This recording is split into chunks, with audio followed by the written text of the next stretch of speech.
All here, we're going to start our meeting. Yep. Good evening, ladies and gentlemen. Welcome to the Committee on Finance. Tonight is Monday, June 10th, and it's currently 7:01 p.m., and we are in the council chamber. Pleasure to have you all here, as I've mentioned before. I'm joined in the chamber tonight by my colleagues in government, Councilor at Large Ian Abreu, Council Ward 2 Maria Giesta, Council Ward 1 Leo Choquette, Council Ward 5, Joseph Lopes, Councilor at Large, Brian Gomes, Council Ward 6, Ryan Pereira, Councilor at Large and Council President Naomi Carney, Council Ward 3, Sean Oliver, Councilor at Large, Shane Burgo. Thank you all for being here. I'll ask the clerk if we have anything, and Council Ward 4, Derek Baptiste. I'll ask the clerk if we have anything to read into the record tonight. We do not. Very good. So we'll begin the meeting tonight by making an announcement. I want everyone to know that this meeting is being live streamed and recorded in the City Council and committee meetings and can be viewed on the City of New Bedford's homepage under quick links and then the word meetings. We have an item that has been placed on the table. Item 1, I'll ask the clerk to read that into the record, please. Item number 1 is a public hearing continued on a communication. Dennis W. Farrier, City Clerk, Clerk of the City Council, submitting requests from New City America Incorporated regarding the establishment of a new downtown New Bedford Business Improvement District. It was referred here on February 22nd, 2024. It was duly advertised in the Standard Times on Wednesday, March 27th, 2024, and Wednesday, April 3rd, 2024. April 10th, 2024, a public hearing was continued until Monday, June 10th, 2024, at 7 p.m. in the City Council chambers. The public hearing continues. Motion to receive and place on file, remove from the table and reopen the public hearing. Made by Council Lopes. Second. Second by Council Carney. All those in favor say aye. Aye. Opposed, the ayes have it. So from the chair to those here in the chamber, as most of you know, before us at the last meeting, there was a presentation by the petitioner looking to establish the bid district in the city. There was a period of time where we took public testimony from anybody who was in the chamber that evening who wished to speak on the issue both for and against. At that point in time, my colleagues decided to extend the public meeting to today so that we could obtain some additional information.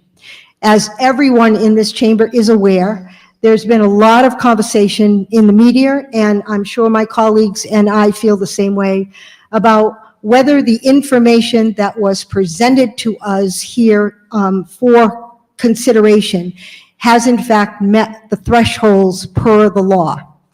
And so this is new to the City of New Bedford. It's certainly new to our city clerk, to our city assessor, and to us here in the council.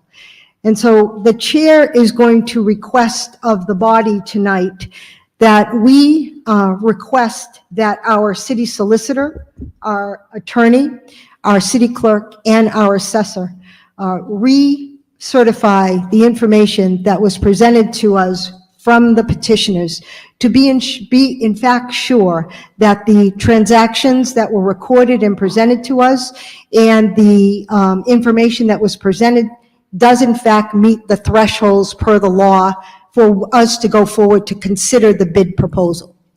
I think from my perspective, that's a fair way to proceed because it allows us to be sure that in front of us is the information is accurate and that we're not voting on something that either we should or shouldn't vote on and it's incorrect.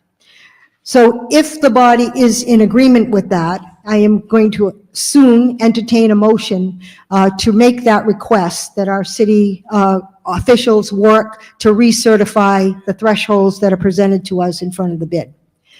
To those in the chamber, obviously, if that conversation comes back from our officials that the thresholds have not been met, the way the law reads, the petition is null and void and it will not be available for action on part of the city.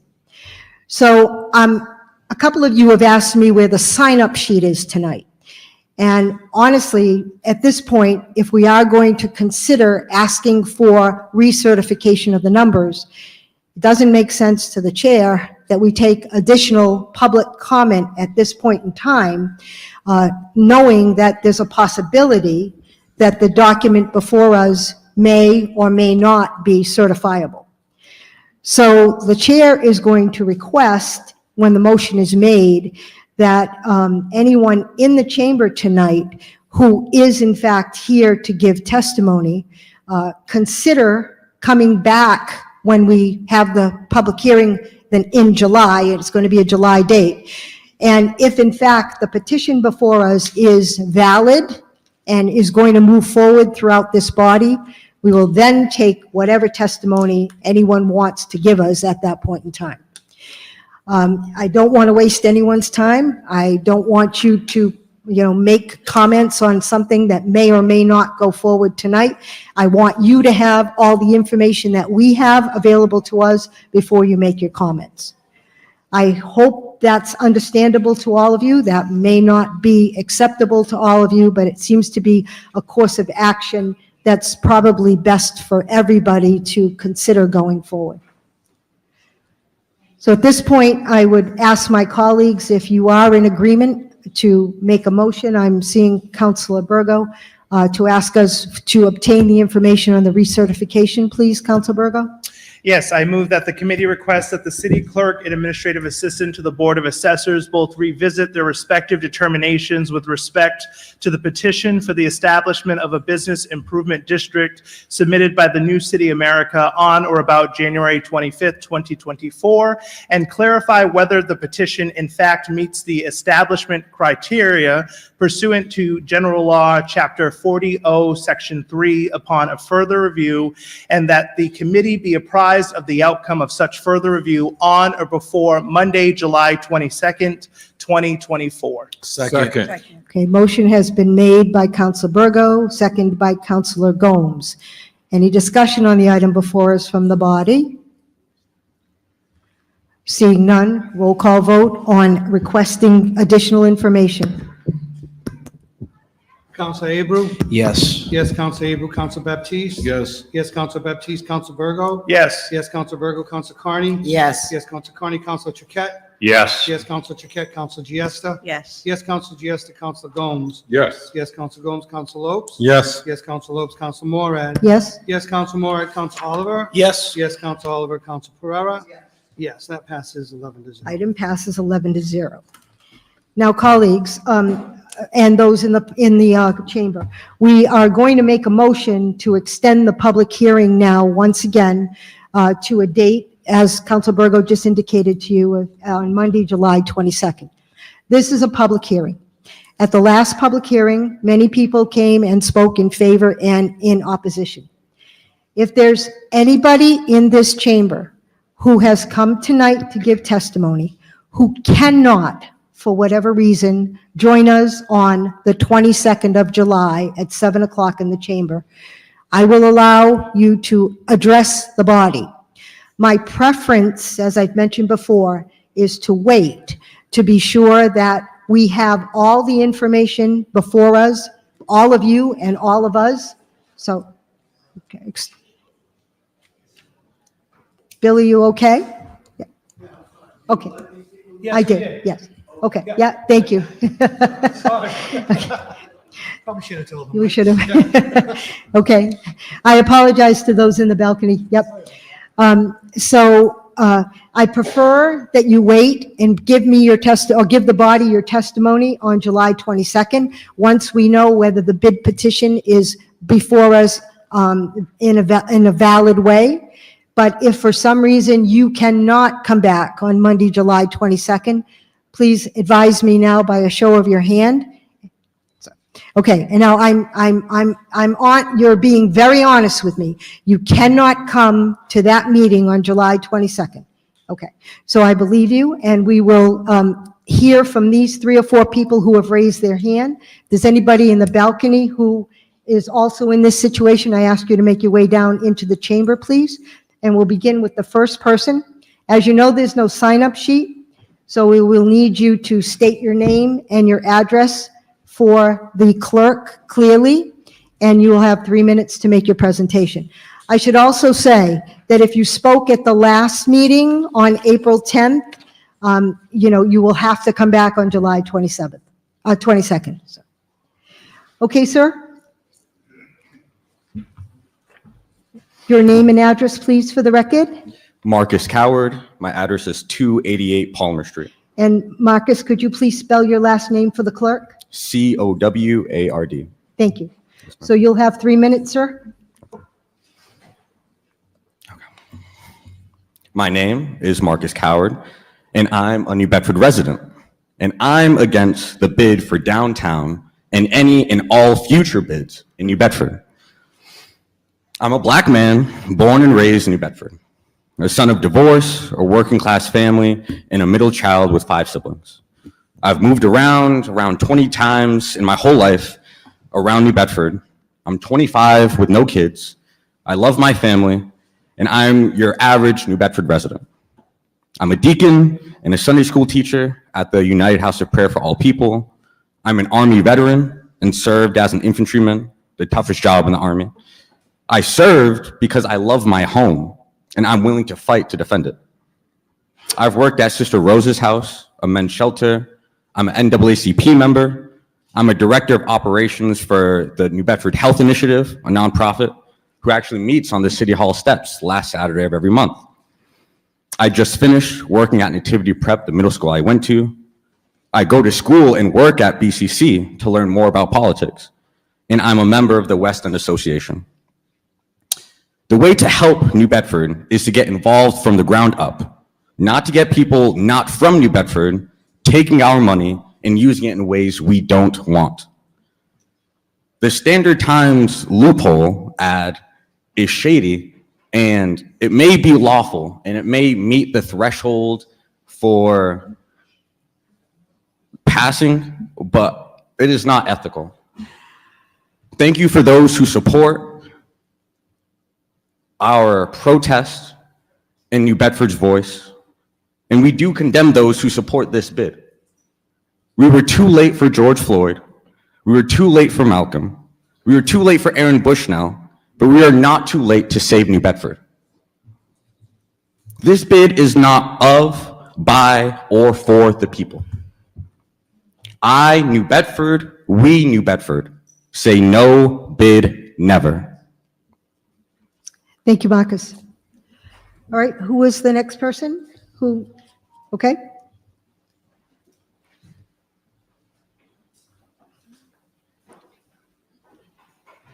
And again, you're indicating to me that you cannot join us on July 22nd, correct? Yes, ma'am. And you didn't speak at the last meeting, right? This is my first meeting. Perfect. Pull the mic down so we can hear you. Name and address for the record, please. Yes, ma'am. My name is Alyciana Kathleen Berkeley McHugh. Last name is spelled B-U-R, thank you. B-U-R-K-L-E-Y-M-E-J-I-A. I go by Eli Berkeley for short. The reason why I said I didn't And your know, address, please? 65 William Street, right down the street. Thank you. The reason why I said I didn't know if I'd be able to speak is because truly I don't know what tomorrow brings. I don't mean to be dishonest, but I do intend to be here for as many meetings as possible. Well, then I just said that. Yes, ma'am, I won't come to the next meeting. I'll you- say what I have to say right now. I know there's a lot of people here that wanted to speak, a lot of people that prepared to But speak. ma'am, that's not the purpose. Yes, ma'am. The purpose for anybody tonight is that you physically cannot come on the 22nd of July. Yes, ma'am, I cannot come on the 22nd of July. Okay. I come here today, I was gonna write a statement because I thought that would be the best way, and the way that I saw things turn out tonight, I decided that I'm just gonna speak from my heart and speak from my mind. I come to you today as a New Bedford resident, a downtown resident. I come to you today as a New Bedford High School graduate, an employee of New Bedford High School, and also an employee of New Bedford Port Authority. I didn't come here originally, I wasn't born here, I'm not a native. I was born and raised in Boston, Massachusetts, in the Commonwealth. I've watched cities around Boston change like Revere, Chelsea, and Lynn. And I love all of them, but I've never loved a city like I love New Bedford. When I was 16 years old, I started working as a volunteer in the New Bedford Art Museum in the Artmobile. And every lunch, I would go downtown and I would go to No Probs and get a little burrito or a salad, and I would watch people of all types, shapes, and colors, skater kids, businessmen, artists coming to that spot. I'd watch people downtown living and loving. I literally was there when they broke the ground for the Common House, for the Common House Square. I didn't know that it would turn from a parking lot into the beautiful park that it is today. A lot of people complain about the parking, but that's something else. We complain about the legal and the law aspect, but that is something else. What we're talking about is culture. What we're talking about is our people. What I'm asking you today, and I understand that I'm speaking to a different crowd today. I understand that I'm speaking to people that are about to sign contracts worth thousands of dollars that we can't make. We can't provide you with that. Our businesses can't bring you that revenue. But what I will say today, this plan has been in the making for 10 years. When you sign that, or if you sign that, it will be for 5 years. What I will ask you today is give New Bedford residents, give New Bedford businesses 5 years. Invest in us. Invest in us for 10 years. I will show you that the people of New Bedford love this city. The history runs deep, deeper than you could imagine. If you are a New Bedford resident, then you do understand. If you're not and you live here and you love this place, then you should understand. We have festivals, we have events, Madeira Feast, the Cape Verdean Parade, the Memorial Day Parade that comes right down here through downtown New Bedford, the Reggae Festival in the South End. Give the businesses an opportunity. Give them a chance to put their businesses out there. Make it easier for them to have vendor stands during these events so that they can bring money in. If they bring their people in, the people of New Bedford will rise. We will be elevated. We can show you that we love this city so much that if you give us that hand, give us 5 years, give us 10 years, and we can show you invite one Cape Verdean, you're guaranteed to get 5. Okay, thank you very much. Thank you. Okay, I'm going to say the same thing to you. You didn't speak at the last meeting? I did speak at the last meeting. As I said, we are only, I do have something to say about that. I'm sorry. I would like to say something. I'm sorry. I came into this meeting. Ma'am, without I knowing what am the meeting was about. chair, and I am telling you I that. don't think it's fair. Well, thank you. I appreciate you. Okay, and before I ask the next person, I have asked a couple of times, I'll ask again. Gentlemen in the chamber with hats on, please remove them.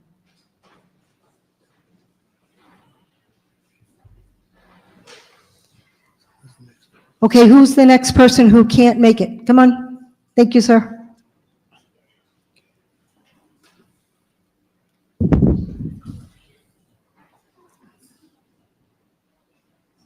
And again, you cannot make July 22nd, correct? Yeah. Thank you, sir. Your name and address for the record, please? Name is Ryan Miller. Ryan Miller. Ryan Miller, yep. My address, 63 South 6th Street. Thank you, Mr. Miller. You have 3 minutes. When I first came to New Bedford, I found support all around me. People stepped in to give me a place to live, work, and direct life and emotional advice, which has changed me forever. This culture of support, working class solidarity, needs active protection. Safety comes from a caring community. It cannot come from hired guns or throwing money around. Business improvement districts and other public-private partnerships are used to disempower non-property owning citizens and capture what's left of public space. In New Bedford, where most residents are renters, the recent rejection of rent stabilization and term limits is in sharp contrast to the easy, covert promotion of this profit-driven structure designed to benefit only a few people. Yet again, working-class residents and already marginalized groups are asked to take on all the risk. This raises a fundamental question. Who does the city government serve? This elite capture of power without democratic accountability is corrupt, full of cult-like silences and lies about rising boats and trickle-down economics. These policies inevitably increase living costs in surrounding neighborhoods, destroying community stability. The city's working class have a right to the spaces they built. The unhoused have a right to public space as well. It's the least we can offer to those failed by the system since birth. A bid undermines political citizenship while favoring economic or consumer citizenship, reducing civic engagement and displacing residents. We could be in here right now dreaming up ways to increase civic engagement and not frothing at the mouth for more exclusion and stalling, frankly. Criminalizing non-consumers in public space as housing markets become increasingly privatized, as rents consume larger portions of incomes, this is what destroys families, culture, kindness, and soul. You could anywhere use the cost of living to chart per capita acts of despair. These drawn-up districts are ways to gerrymander and obscure these realities. Real estate developers are not in a position to have the people's best interests at heart. This frame of clean and safe is an insult compared to the actual manufactured poverties that affect people. We need a healthy level of contempt for corporations in general. Take a moment to look around the world at what the drive for profit over people does to this world. New Bedford requires meaningful protection to safeguard residents' holistic rights directly. I don't believe anyone who says if I get richer, so will everybody else. I don't believe that. Tactics that attempt to stimulate local economic development while the rights and social welfare of citizens are considered expendable must be opposed. Protections for the community translate into longer-term stability, making it easier to dream up the futures we want together, rather than just more textbook smash and grab development. As a resident of the abutting board to this bid, I urge you to reject this proposal and redirect your attention to the residents, because it's the residents who make the city such a special place. Thank you. Thank you. Is there anyone else here who cannot make the July 22nd meeting? I will ask you again, right? You're unable to make the July 22nd meeting. I am not able to meet it, Ms. Thank Moore. you, sir. Name and address for the record, please. My name is Eric Johnson. My address is 1027 Chaffee Street. But my address used to be 122 Clifford Street, the neighborhood I grew up in that I can no longer afford to live in while I pay my child support or go through anything else in life that we go through. While rents increased for a tea that comes from Boston, with no aspect of looking at the people here and how to make sure that they have the jobs that the people from the other end of that line have to be able to afford to continue living in their city. Then my apartment on 994 Pleasant was sold to Ron Olivera, extreme developer, clogging our housing courts with tons of problems. And Sir. I'm getting to the point, ma'am. and But, sir, I'm doing it right now. we don't use someone's name in the chamber, please. Thank you. Okay, I'm sorry. Yep. Thank you. The point is, this has been a wheel that's been rolling, and it's affecting people. I'm currently living in a camper in my buddy's driveway. I have things in 5 museums, including the Whaling Museum. I run the Historic Photo Club. I try to be the best person I ever can. I try to give people water when it's hot out here. I bounced at the Garden downtown for 4 years, and I met every single homeless person in every single state in this city, and I can tell you they never deserved to be treated like giant pigeons, spending $100,000 to erect crooked cobblestones to hurt people's ankles, to assure that ambulances can't make it off our highway safety. And that is what I believe that a certain mayor, if I can't mention his name, thinks of our public. That's what I see happen when meters double, when we are no longer the #1 art college, art city in Massachusetts, and that's just surrendered. It just happens to be happening. We don't know any of this, that it's going to happen. He apparently doesn't know it himself. The real, you were there when I helped found the Friends of Brooklawn Park, and everything like that. And look how that has worked for our city. In the same sense, the city is looking at things that are public, and I honestly think Mayor Mitchell hates the public. I think he does, because how else do you want to attack them? I'm public regardless of what's in my wallet right now. Public is public. There was someone in 1860 with a can downtown, banging it, asking for a penny. And it's always going to be that way. You're not going to take that away from people. And then there's the people in this city downtown who have brought it up from being stagnated and dead, and brought it to a point where it's a renaissance for us. This is a renaissance for local businesses, for people. And what happens during one of the most devastating pandemics in history? We get a raise of prices to drive out people's businesses, to drive out customers, and it all lines up perfectly with what's happening with this bid. That's how I see it as a citizen, you know, and it's, what can we do? We can be here, we can show up, and we can tell you we don't stand for it, and we're not ever going to stand for it. We're not going to stand for selling downtown's history to the next person, when we are currently the people of downtown making the history of the future. Thank you. Thank you. Anyone else who cannot make July 22nd? You, sir? Yep, okay. I'll ask you the same question. You cannot make that meeting, correct? Name and address for the record, please. First of all, thank you for having this meeting. We need your name and address, please. Yep, my name is Philip Ransbottom. Can you spell your last name, please? Romeo, Alpha, November, Sierra, Bravo, Oscar, Tango, Oscar, Mike. And your address? Sorry. Does my 3 minutes start now? No, I need your address. Your address. Okay. When I hit the button, but I need your address. Oh, 114 Cove Street. All right, thank you. So this is, I don't really have a presentation about this. It's really more about questions and kind of understanding what the scope is of the project. And one of those thing that just kind of stuck out to me was this was advertised on Standard Times. No offense to Standard Times, but I haven't looked at it for forever. And that might just be a marketing issue. You know, there's a lot of different avenues that I think people today use, and that might be a suggestion to kind of take on. The other one is, was this a sole source project? Or was this driven by a proposal that the city was seeking bidders? Because that in itself would be some sort of conflict of interest if the project was sole source. So if you have vested parties that are involved, then there could be other motives that are, you know, part of this project. The other aspect of it is eminent domain. Does this fall under the eminent domain where people in a certain area have to be removed from different to a different area?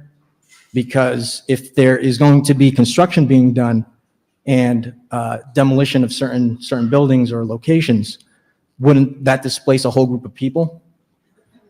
And then what are the long-term financial implications involved with a project of this kind of magnitude? So it's really, like I said, I don't really have a proposal. It was just more of trying to understand, you know, where we are in the stages and where that fits into like the city hall meeting, where we're trying to gather some of the information, but obviously come up with some sort of solution that's going to be advantageous to the society out here. And, you know, there's definitely a lot of legitimate concerns, but one of the ways that I look at it is that, you know, there's this whole inspection process with opening up a business in New Bedford. You know, how does this get past so many stages where there's other businesses that are, you know, smaller in scale that have to go through the process of historical review, electrical inspection. And part of the reason why I'm kind of bringing this up, because it's actually all just fresh in my mind, and this is kind of the process that I'm currently dealing with not me particularly, but for a tenant of mine. So again, I don't really have a solution. I'm just trying to figure out if these questions that I have can answer some of those things that people are, you know, bringing up. So that's all I got. Thank you. Okay, is there anyone else that cannot make July 22nd? Okay, then seeing none, colleagues, we have a bunch of paperwork that we need to receive and place on file. I'll ask the clerk to read these items, and then we'll take one motion to receive and place on file, please. Thank you. To receive and place on file a communication letter submitted by DATMA 5/22/2024. Number 2, a communication informational packet submitted by Jenny Newman Aruda dated 5/24/2024.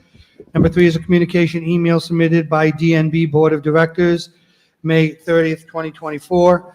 Number 4 is a communication email submitted by Kevin Carter, June 6th, 2024. Number 5 is a communication petition submitted by Juliet Laranger, 6/7/2024. Number 6 is a communication, which is a photo essay submitted by Annie Hayes, 6/10/2024.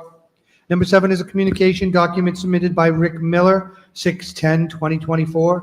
Number 8 is a communication, no bid mailing, multiple submitters, 6/10/2024. 9 is a communication letter submitted by the New Bedford Coalition to Save Our Schools, dated 6/10/2024. Number 10 is communications postcard, multiple submitters, multiple dates. And those are the items. Motion to receive and place on file. Made by, who made that? I'm sorry. Shane Made by Burgo. Counsel Burgo, second by Counsel Abreu. Any discussion on receiving and placing on file? All those in favor say aye. Aye. Opposed, the ayes have it. Also, colleagues, there is an item, as you know, as communication, no bid mailing. It was multiple submitters. It was petition with, about 500 names and zip codes. We did receive and place that on file tonight. However, I'm going to ask the clerk to reach out to the person who submitted it and resubmit that document with the names, addresses, and signatures of the people on the petition so that it can be a valid submission before the council. All right, so those items have now been received and placed on file. I'd like to entertain a motion, please, to continue the public hearing. Move that the public hearing be continued to Monday, July 22nd, 2024 at 7 PM in City Council Chamber, Room 214 at City Hall, 133 William Street, New Bedford, Massachusetts. Okay, made by Councilor Burgo, second by Councilor Baptiste. Any discussion on the item before us? All those in favor say aye. Aye. Opposed, the ayes have it. So to those in the chamber, we will reconvene this meeting on Monday, July 22nd, 7 o'clock here in the City Council chamber. You are all welcome. We hope that you all come back.